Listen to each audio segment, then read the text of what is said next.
তো বাড়ি থেকে আমরা মোটামুটি চলে এসেছি 100 কিলোমিটার, 98.7। সূর্যটা দেখো এখানে কি সুন্দর ডিমের কুসুমের মতো একটা সুন্দর সূর্যোদয় হচ্ছে। আর মাঠের অবস্থা দেখেছ, পুরো কুয়াশায় মোড়া একদম। আর এই বেরিয়ে গেল সুদীপ্তদা, আর পিছনে আসছে দেবাঞ্জন।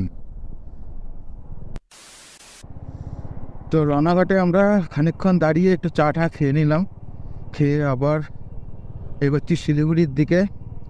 আর এইখান থেকে প্রথমবার বোর্ড দেখতে পেলাম শিলিগুড়ি। তো আজকের দিনের আমাদের এটা সেকেন্ড টোল প্লাজা। যদি আমরা সেকেন্ড হুগলি ব্রিজের টোলটাকে কাউন্ট করি, তাহলে এটা আজকের দিনে সেকেন্ড টোল প্লাজা। তারপর বহরমপুর টোল প্লাজা। বয়সের ঘড়িতে 9:45, আর আমরা এখনো পর্যন্ত ডিস্টেন্স কভার করেছি বাড়ি থেকে 190 কিলোমিটার। সকালের দিকে প্রচণ্ড ফগও ছিল, সেই কারণে খুব বেশি